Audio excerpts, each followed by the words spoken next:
오늘 주신 하나님의 말씀은 이사야 39장 1절에서부터 8절까지의 말씀입니다. 제가 6절에서부터 8절까지 읽도록 하겠습니다. 보라, 날이 이르니 내 집에 있는 모든 소유와 내 조상들이 오늘까지 쌓아둔 것이 모두 바벨론으로 옮긴 바 되고 남을 것이 없으리라. 여호와의 말이니라. 또 내게서 태어날 자손 중에서 몇이 사로잡혀 바벨론 왕궁의 환관이 되리라 하셨나이다 하니 히스기야가 이사야에게 이르되 당신 이른바 여호와의 말씀이 좋소이다 하고 또 이르되 내 생전에는 평안과 견고함이 있으리로다 하니라. 아멘. 오늘 우리가 함께 살펴보려고 하는 이 이사야 39장 말씀은 1절에서 보여주듯이 히스기야가 병들었다가 나은 후에 일어난 한 사건을 보여주고 있습니다. 1절에 보시면 그때에 히스기야가 병들었다가 나은 이후에 발라단의 아들 바벨론 왕 무로닥 발라단이 히스기야에게 글과 예물을 보낸지라. 이 바벨론에까지 히스기야가 병들었다가 나았다는 이 소식이 전해지고 이 바벨론 왕이 사절단을 보내어서 병에서 나은 것을 축하하는 겁니다. 이렇게 사절단이 와서 그것도 먼 바벨론에서부터 와서 축하를 한다. 히스기야로서는 굉장히 기쁘겠죠. 아니나 다를까 2절을 보시면 히스기야가 사자들로 말미암아 기뻐하여, 당연한 일입니다. 하지만 우리가 이 당시 시대적인 상황을 볼 때 과연 사절단이 와서 축하해 주는 그 사실 하나 때문에만 히스기야가 기뻐하는 것인가? 이 질문을 던져볼 필요가 있습니다. 이 당시는 아수르가 여전히 건재할 때입니다. 우리가 이사야 36장과 37장을 통해서 이 사네립 왕이 이 예루살렘을 치기 위해서 18만 5천 명의 대군을 거느리고 와서 포위하고 있는, 그야말로 풍전등화와 같은 그런 상황이었음에도 불구하고 하나님이 이 히스기야의 기도를 들으시고 그 대군을 완전히 쓸어버리시고 사네립까지도 고국으로 돌아가서 자기 몸에서 난 아들에 의해 죽임당하게 하시는 그런 역사를 주신 것을 읽을 수가 있었습니다. 그럼에도 불구하고 아수르는 무너진 게 아닙니다. 아직도 건재한 상황입니다. 따라서 이 바벨론으로부터 사절단이 왔다. 히스기야가 이들을 통해 어떤 가능성을 보고 있을까요? 이 바벨론과 손을 잡을, 동맹을 맺을 가능성을 보고 있는 거예요.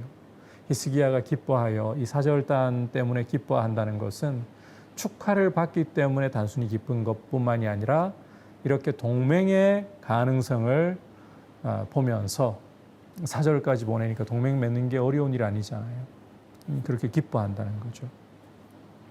그래서 히스기야가 어느 정도까지 이 사절단에게 호의를 보여주는가 하면 보물창고 2절 후반부를 보시면 곧 은금과 향료와 보배로운 기름과 모든 무기고에 있는 것을 다 보여주었으니 히스기야가 궁중의 소유와 전 국내의 소유를 보이지 아니한 것이 없는지라. 전부 다 열어서, 보물창고를 열어서 다 보여주었다는 것입니다. 이 일이 있고 난 후에 이사야 선지자가 히스기야 왕에게로 나왔습니다. 5절을 읽어보면 하나님의 말씀을 가지고 히스기야 왕에게 나온 거예요. 이 하나님의 말씀을 전하기 전에 먼저 이사야 선지자가 왕에게 묻습니다. 그 사람들이 무슨 말을 하였고 어디서 왕에게 왔습니까? 그럴 때 히스기야 왕은 그들이 원방 곧 바벨론에서 내게 왔습니다. 여기 표현을 보면 이 원방 곧 바벨론, 먼 나라에서 왔기 때문에 이들은 우리 유다에 전혀 위협이 되지 않을 뿐더러 우리와 동맹을 맺을 수 있는 가능성을 갖고 있습니다. 이런 말을 내포하고 있는 거예요. 이사야는 또 묻습니다. 4절을 보면 그들이 왕의 궁전에서 무엇을 보았나이까? 그럴 때 히스기야는 내 궁전, 여기 수식어를 잘 보십시오. 내 궁전에 있는 것을 다 보았나이다. 그 다음 또 수식어를 잘 보시면 내 창고에 있는 것으로 보이지 아니한 보물이 하나도 없나이다. 다 보여줬다는 거죠. 내 왕궁, 내 창고. 자, 여기 수식어를 보면 나라는 말을 되게 강조하고 있다는 것을 알 수가 있어요. 이제 이 이사야 선지자에게 대답하는 말 속에서 히스기야가 어떤 마음 상태인가 다 드러나고 있습니다. 원방 바벨론이기 때문에 이 바벨론은 우리에게 위협이 전혀 되지 않을 거라는 이런 안일함, 오히려 동맹이 될 거라는 사절단을 보내었기 때문에 이런 안일함, 게다가 이 왕궁에 대해서나 창고에 대해서나 내라는 수식어를 씀으로써 어느 사이인지 몰라도 하나님 은혜를 받고 난 후에 이제 이 모든 것들이 잘 풀리게 되자 나라는 자아가 고개를 들고 있다는 것을, 교만이 고개를 들고 있다는 것을 여기 이사야 선지자의 질문 속에서 답을 하면서 다 드러내고 있는 겁니다. 참 이 역대 유다 왕들 중에 요시야 왕과 더불어서, 다윗 이후에 요시야 왕과 더불어서 가장 선한 왕 중에 한 사람이 히스기야 왕입니다. 누구보다도 하나님의 크신 은혜와 능력을 깊이 경험한 사람입니다. 자, 그런데 이런 사람도 하나님의 은혜를 경험하고 평안해질 때에 마음속에 하나님 의지하기보다 이 바벨론에게로 눈을 돌리려고 하는 이런 마음이 올라오고, 또 하나님의 은혜만을 생각하지 않고 내가라고 생각하는 이 교만이 올라오고, 아니라고. 참 이게 연약한 인생이라는 것을 이 히스기야를 통해서 우리가 발견하지 않을 수가 없습니다.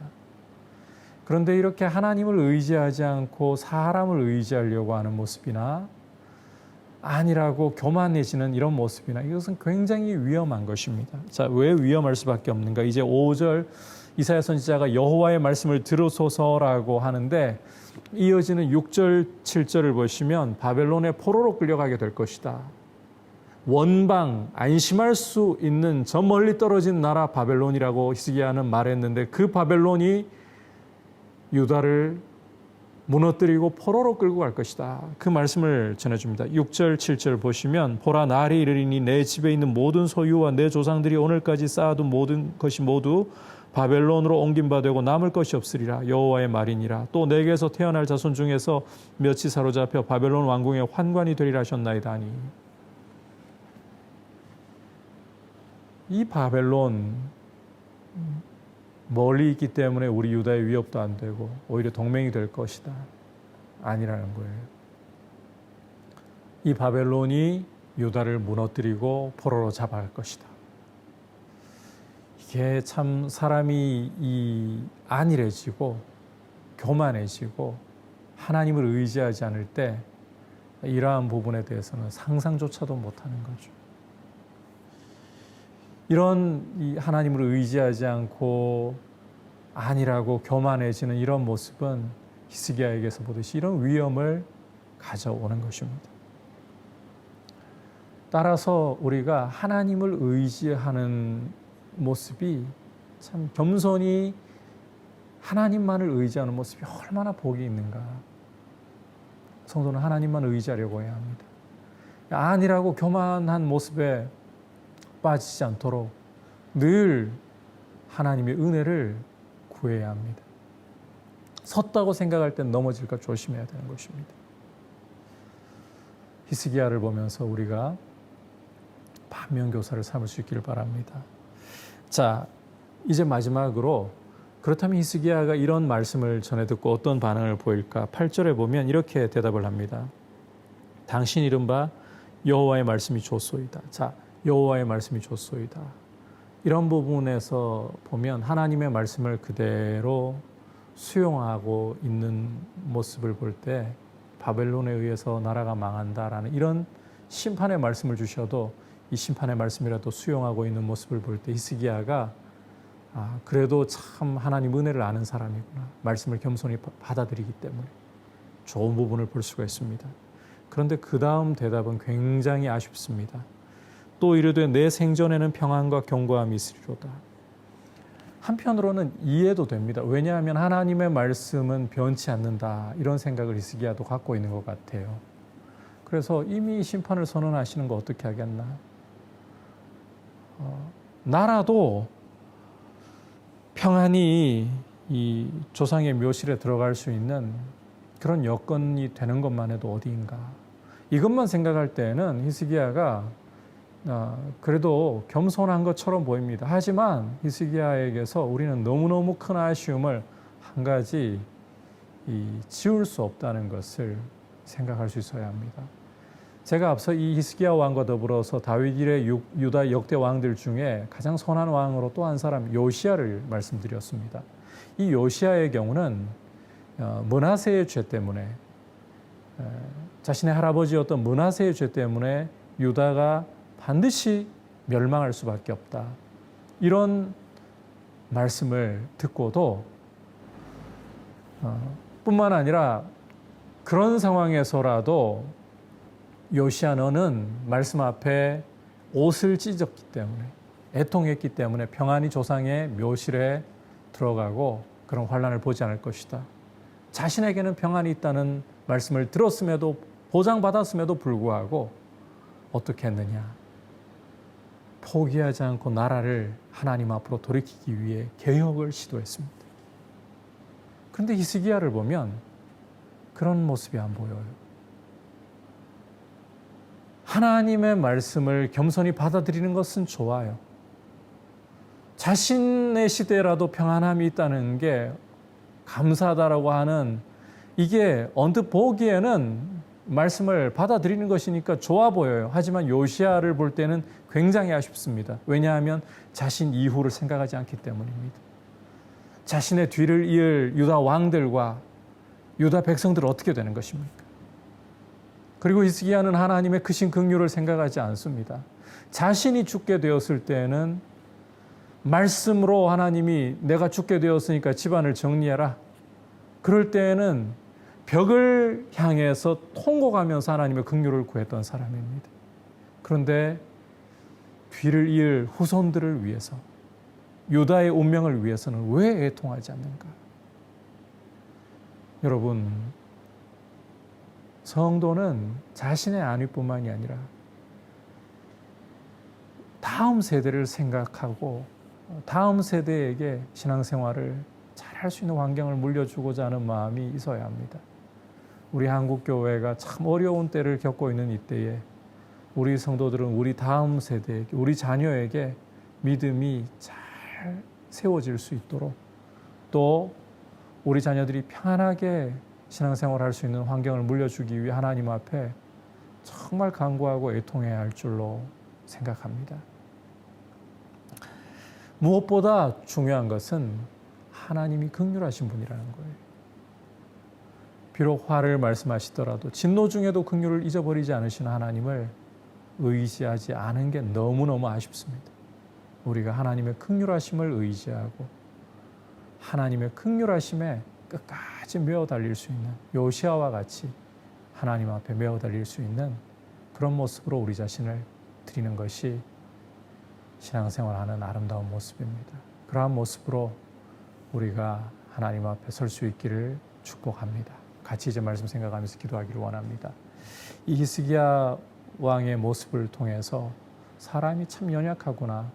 하나님의 은혜를 그렇게 많이 경험할지라도 돌아서서 이 평안할 때에 자신도 모르게 하나님이 아닌 사람을 의지하려고 하거나 아니라고 교만해지는 이러한 모습이 일어날 수 있었던 것처럼 우리도 그러한 사람들입니다.